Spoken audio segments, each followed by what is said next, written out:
Hello student, welcome to my channel Sarvan lecture. आज का ये वीडियो क्लास 10 मैथ जो 2023 बोर्ड एग्जाम में पेपर देने वाले हैं उनके लिए सबसे ज्यादा इंपॉर्टेंट है। इसमें हम लोग सभी महत्वपूर्ण प्रश्न को देखेंगे। जितने भी आपके बहुविकल्पीय प्रश्न है, लघु उत्तरीय प्रश्न है और दीर्घ उत्तरीय प्रश्न है, सब कुछ आज की इस वीडियो में हम लोग देखने वाले हैं। बहुविकल्पीय प्रश्न भी है, देख सकते हो ये, ठीक है। तो सारा प्रश्न आज की इस वीडियो में हम लोग डिस्कस करेंगे। ये देख सकते हो लघु उत्तरीय प्रश्न भी है, ठीक है। दीर्घ उत्तरीय प्रश्न, बहुत सारे क्वेश्चन हैं जो आज की इस वीडियो में आप लोगों को बताने वाला हूं।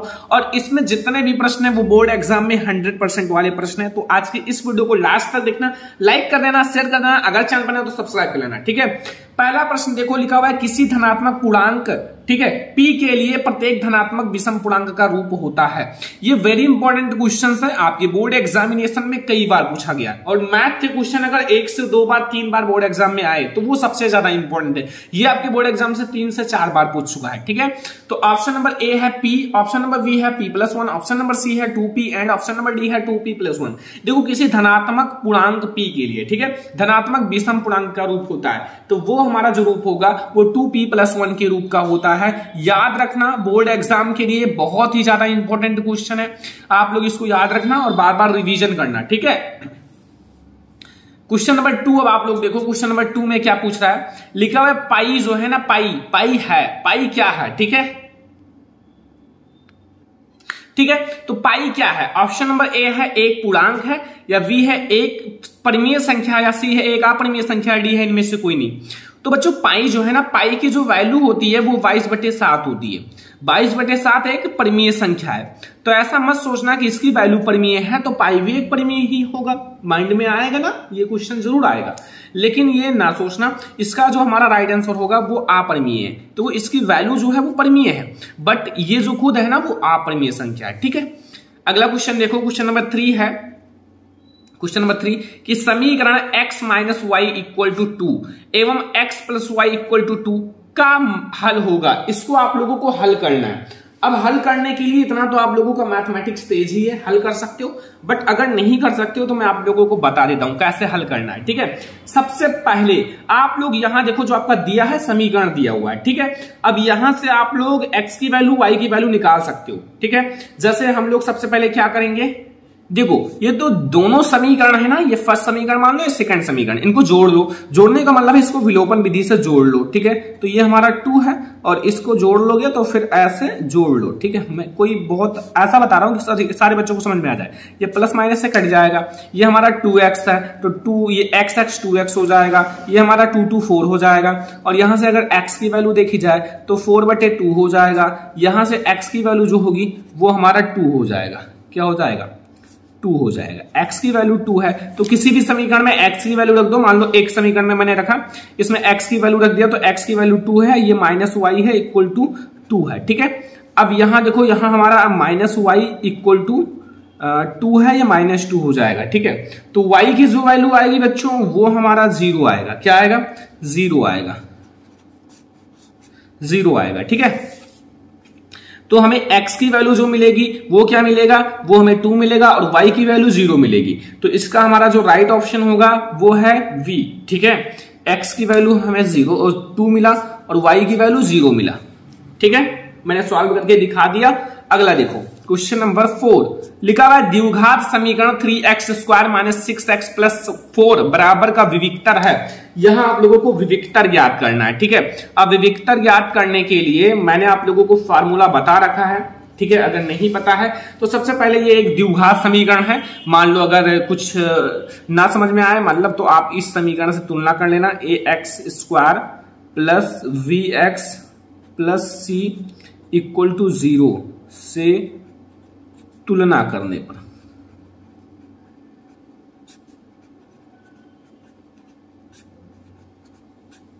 तो इससे आपने तुलना कर लिया, ठीक है। अब समीकरण जो हमारा है वहां से आप a की वैल्यू, a जो होगा वो x² का जो गुणांक है ना वो a है, तो x² का गुणांक 3 है, ठीक है। और v जो होगा वो x का गुणांक है, तो x का गुणांक हमारा -6 है।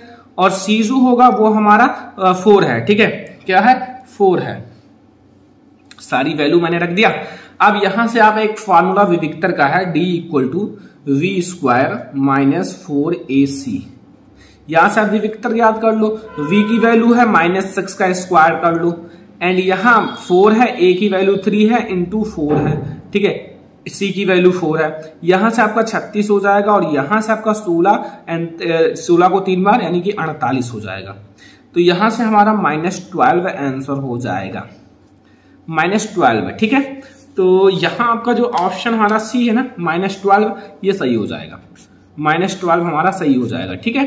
तो ये हमारा है क्वेश्चन नंबर 4 जो बोर्ड एग्जाम के लिए मोस्ट इंपोर्टेंट है, बोर्ड एग्जाम में आएगा ही आएगा। चलो अब हम लोग देखते हैं क्वेश्चन नंबर 5। सारा क्वेश्चन सॉल्व करना है एक एक क्वेश्चंस को, ठीक है। क्वेश्चन नंबर 5 है, यदि दो समरूप त्रिभुजों की संगत भुजाएं 2 यानी कि 2:3 के अनुपात में है तो उनके क्षेत्रफल का अनुपात होगा। ऑप्शन नंबर ए है 2:3, बी है 3:2, सी है 4:9 एंड डी है 9:4। तो इसको लगाने के लिए आपको कुछ नहीं करना है, जो आप लोगों का संगत भुजाएं है ना उनका वर्ग कर लो। मान लो आपका 2 है, 2 का वर्ग कर लो, एंड अनुपात 4 है, 4 का वर्ग 3 है, 3 का वर्ग कर लो। तो यहां से जो हमारा होगा वो 4:9 हो जाएगा। वैसे अगर इस क्वेश्चन को लगाना है तो समरूप त्रिभुजों के अनुपात जो होते हैं ना संगत भुजाओं के वर्गों के बराबर होते हैं, मतलब इसके वर्ग के बराबर होगा। इस चीज को आप ऐसे भी लिख सकते हो, अनुपात को बटे में भी लिखा जा सकता है, तो वही आएगा 4:9। क्या आएगा? 4:9 है, ये ऑप्शन नंबर सी हमारा सही हो जाएगा। क्वेश्चन नंबर 6 देखो, एक्स अक्ष पर एक बिंदु, जो बिंदुओं ए जो है ना 2, -5 और v जो है वो -2, 9 से समदूरस्थ का निर्देशांक है। इसका समदूरस्थ का आपको निर्देशांक पूछ रहा है क्वेश्चन नंबर 6 में, ठीक है। मैं आप लोगों को एक फॉर्मेट बता देता हूं कैसे सॉल्व करना है। देखो बच्चों, मान लो हमें एक्स अक्ष का मतलब है कि हमें एक्स लेना है, ठीक है, और एक्स अक्ष पर एक बिंदु और यहां y की वैल्यू 0 हो जाएगा, तो ये हमें P मान लेना है। ये हमारा एक P बिंदु है, ठीक है। P बिंदु में हमें ये चीजें हैं, P बिंदु में हमें ये चीजें हैं, तो A हमारा ये है और V हमारा A है। तो एक बार आप क्या रखोगे, एक बार आप PA यानी कि PA बराबर रखोगे और एक बार आप PV बराबर रखोगे, ठीक है। PA और PV दोनों को रख लेना, सॉल्व कर लेना, आंसर आ जाएगा, ठीक है। मतलब ये आपका P है और ये आपका A है, ये आपका P है और ये आपका V है, इसको रख लेना, सॉल्व कर लेना, आपका आंसर आ जाएगा। दोनों को बराबर रख के सॉल्व कर लेना, ठीक है। अगर नहीं कर पाना तो कमेंट कर देना, वैसे बहुत ज्यादा आसान है, ठीक है। तो फिर आप लोगों का जो आंसर आएगा वो x की वैल्यू आपको याद करना ना, यहां से आपको क्या याद करना है, हाँ x की वैल्यू निकल आएगी। तो x की वैल्यू जो आएगी वो x इक्वल टू आपका -7 आएगा।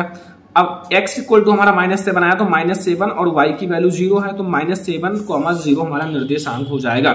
तो -7, 0 जो है ना वो हमारा सही ऑप्शन हो जाएगा, ऑप्शन नंबर ए। इतना तो आप लोग जानते ही हो। देखो थोड़ा सा आप लोगों को अच्छे से पढ़ना होगा, ठीक है, थोड़ा शॉर्टकट में चलना होगा, तो फिर आप लोग क्वेश्चंस को जल्दी सॉल्व कर पाओगे, ठीक है। अगला क्वेश्चन देखो, क्वेश्चन नंबर हमारा 7 है। क्वेश्चन नंबर 7 में कह रहा है कि sin square 60 degree minus sin square 30 degree का मान है। अब इसको कैसे सॉल्व करोगे? ऑप्शंस तो आपके सारे हैं। ऑप्शन ए जो हमारा है वो 1/4 है, बी जो है 1/2 है, सी हमारा 3/4 है एंड डी जो हमारा -1/2 है। तो अब इसको सॉल्व करने के लिए भाई वैल्यू पता होना चाहिए, जैसे आपका sin 60 डिग्री, sin 30 डिग्री, इन दोनों की वैल्यू पता होना चाहिए। तो कुछ नहीं है, इतना तो वैल्यू सारे स्टूडेंट को पता है हमारे, sin स्क्वायर 30 डिग्री और यहाँ sin स्क्वायर 60 डिग्री और यहाँ sin स्क्वायर 30 डिग्री, ठीक है।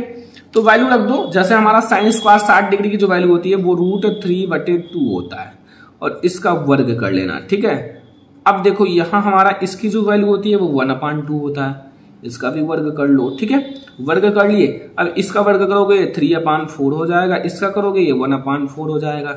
यहां से आपको मिलेगा 2/4, यहां से आपको 1/2 मिलेगा, 1/2, 1/2 हमारा सही ऑप्शन है, जहां भी है लगा दो टिक, 1/2। अगला क्वेश्चन देखो, क्वेश्चन नंबर 8 है यहां कि यदि एक वृत्त का परिमाप और क्षेत्रफल संख्यात्मक रूप से बराबर है तो उस वृत्त की त्रिज्या ज्ञात करनी है। त्रिज्या आप लोगों को ज्ञात करनी है। अब देखो ऑप्शन आपके कई सारे हैं। ऑप्शन नंबर ए है 2 मात्रक, बी है पाई मात्रक, सी है 4 मात्रक एंड डी है 7 मात्रक। तो इसको कैसे ज्ञात करोगे बच्चों? इसको ज्ञात करने के लिए सबसे पहले आप लिख लो कि माना जो हमारा वृत्त की त्रिज्या है वो r है। जैसे माना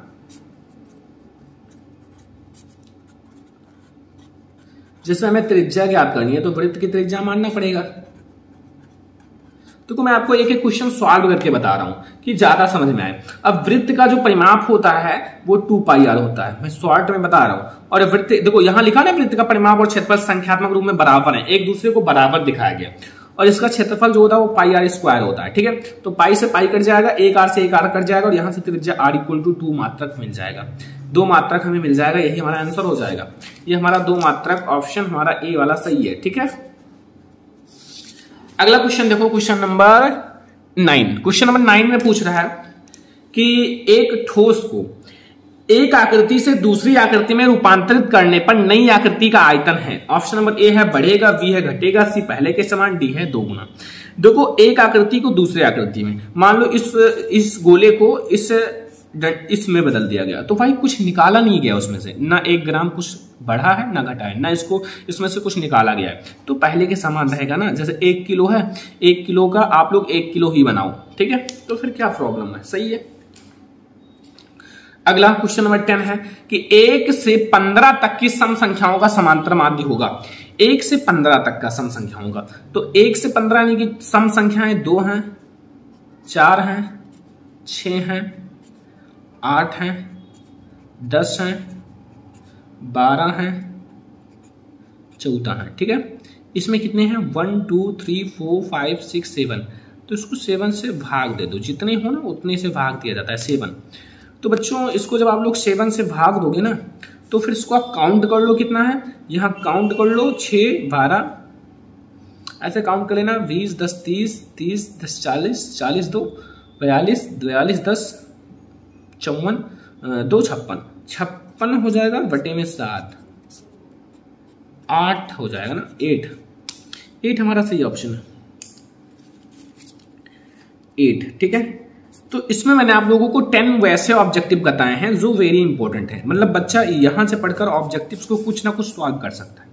तो ये मैंने अभी 10 ही ऑब्जेक्टिव बताया है, अभी हम और भी क्वेश्चंस को देखेंगे जो बोर्ड एग्जाम के लिए बहुत ही ज्यादा इंपॉर्टेंट है, तो उन क्वेश्चंस को भी देखेंगे।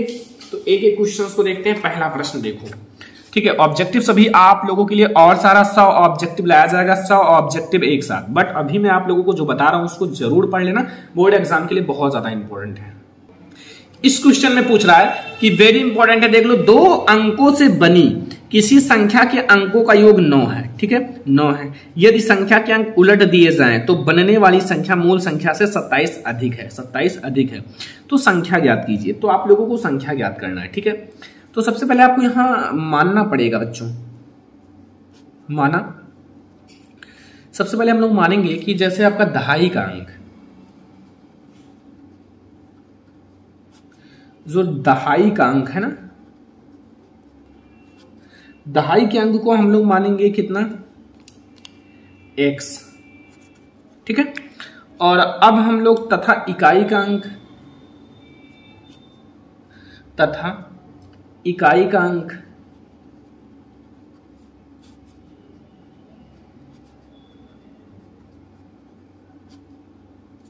इकाई के अंक को आप लोग मान लो y, ठीक है। अब इकाई दहाई से मिलकर 2 अंकों का संख्या,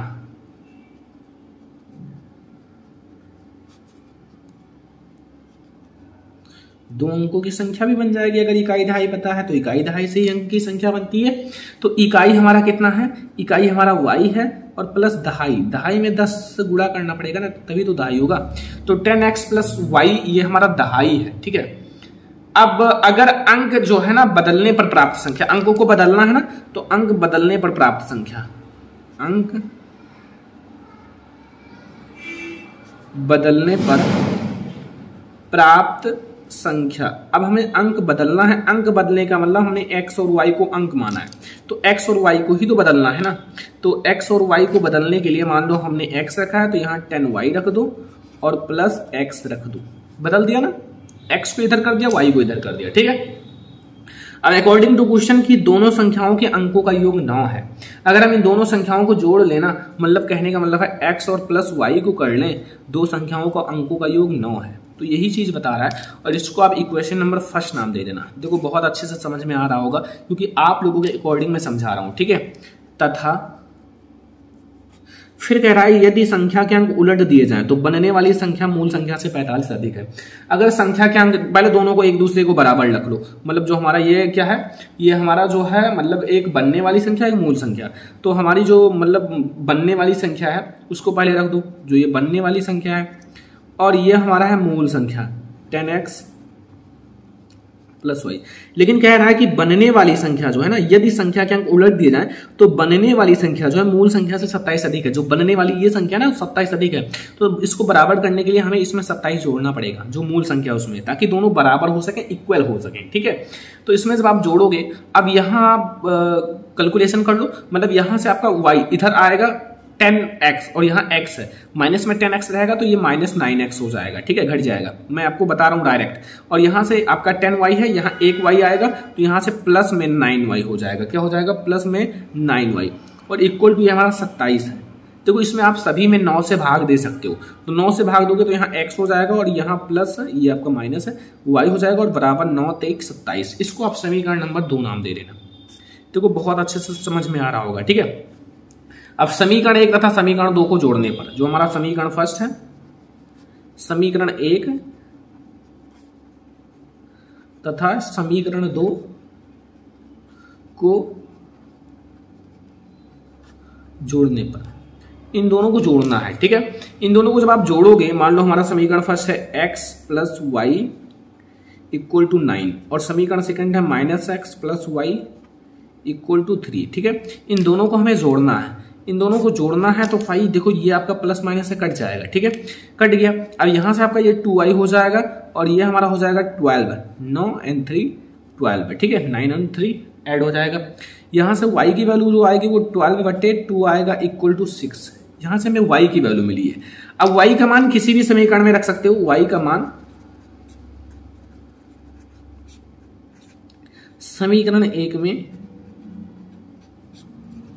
रखने पर, समीकरण 1 जो हमारा है वो x प्लस वाई दोनों का योग 9 के बराबर है। ठीक है, तो दोनों का योग जो है वो 9 के बराबर, x plus Y equal to 9। इसकी वैल्यू रख दो। ठीक है, वैल्यू रख दो।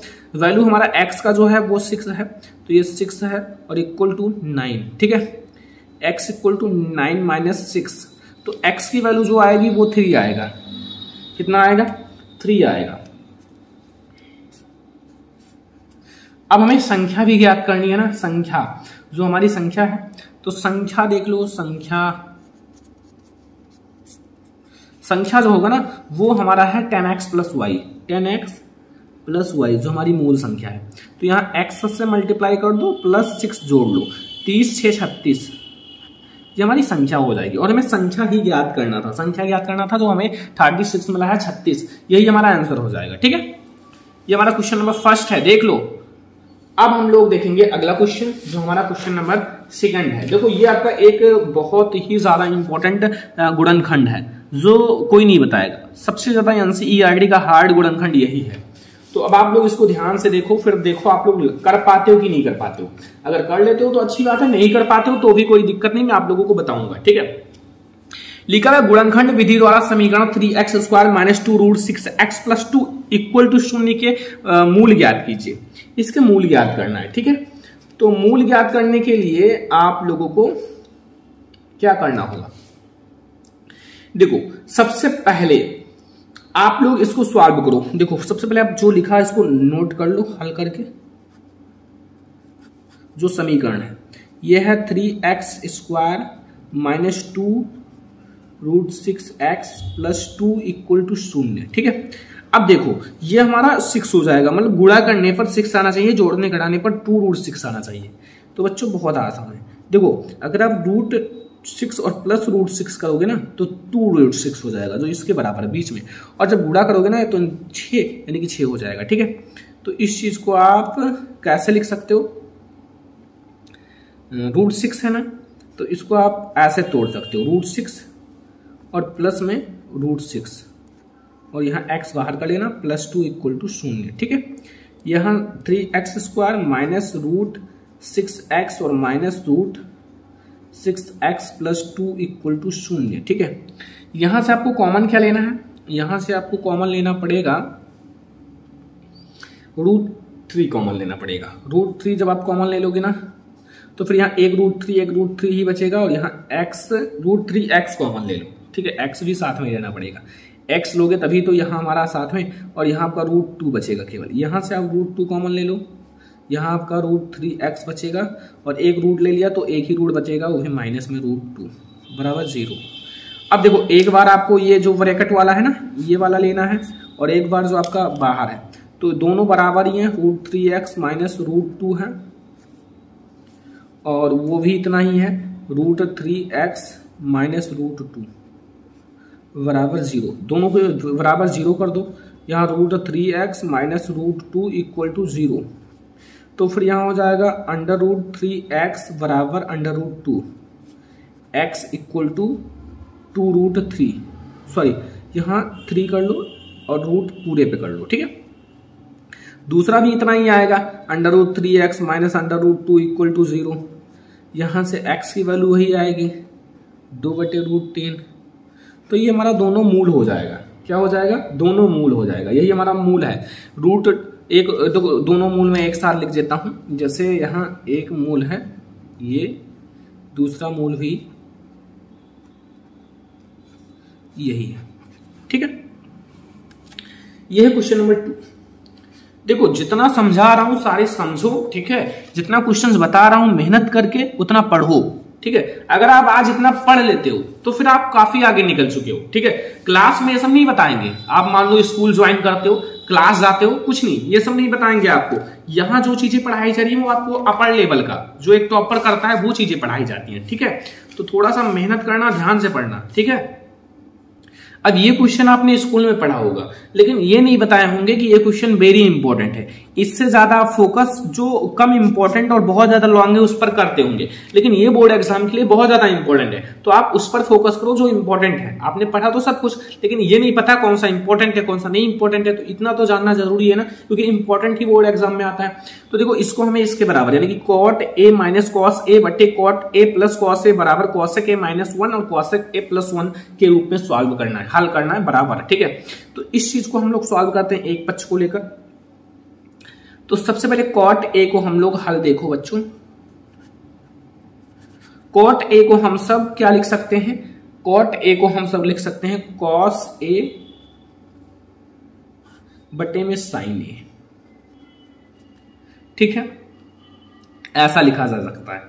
और यह हमारा माइनस कॉस ए ही रहने दो, ठीक है, ऐसा लिख दिया।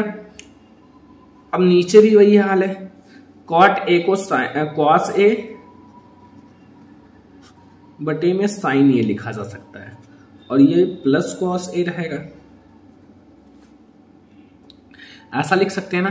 अब आप यहां से जो ना कॉस को कॉमन ले लो, कॉस यहां से कॉमन ले लो, अगर कॉस आपने कॉमन ले लिया तो फिर यहां आपका क्या बचेगा 1 बटे साइन ए और -1, सॉरी -1, क्योंकि मैंने कॉस को कॉमन ले लिया, ठीक है। और बटे में नीचे भी आपको कॉस को कॉमन ही लेना है, तो यहां भी आपका बचेगा 1 बटे साइन ए और +1, ठीक है। कॉस से कॉस जो बाहर बाहर है कट जाएंगे, ठीक है। अब आपका ये जो 1/sin ही हो जाएगा, ये 1/sin जो साइन ही होता है वो कॉसेक का उल्टा होता है, तो कॉसेक ए -1 और ये जो हमारा नीचे है ये भी कॉसेक ए ही होगा, कॉसेक ए +1। यही तो हमें सिद्ध करना था, बहुत शॉर्टकट में सिद्ध किया हूं ताकि बच्चों को ज्यादा समझ में, बस यही सिद्ध करना। देखो कॉसेक ए -1 कॉसेक ए +1, देखो कॉसेक ए -1 कॉसेक ए +1, ठीक है। तो ये है आज के हमारे मैथ के इंपॉर्टेंट क्वेश्चन। अभी भी मैं आपको बहुत सारे क्वेश्चंस कराने वाला हूं अगले वीडियो में। अभी आपको इस वीडियो को प्यार दिखाना है, ज्यादा से ज्यादा लाइक करना है, शेयर करना है, ताकि हम आप लोगों के लिए और भी वीडियोज ला सकें ज्यादा से ज्यादा, ठीक है। तो इस वीडियो को ज्यादा से ज्यादा लाइक कर दो, शेयर कर दो, चैनल पर नहीं आ तो सब्सक्राइब कर लेना, ठीक है। चलो फिर मिलते हैं नेक्स्ट इंपॉर्टेंट वीडियो में, तब तक के लिए धन्यवाद।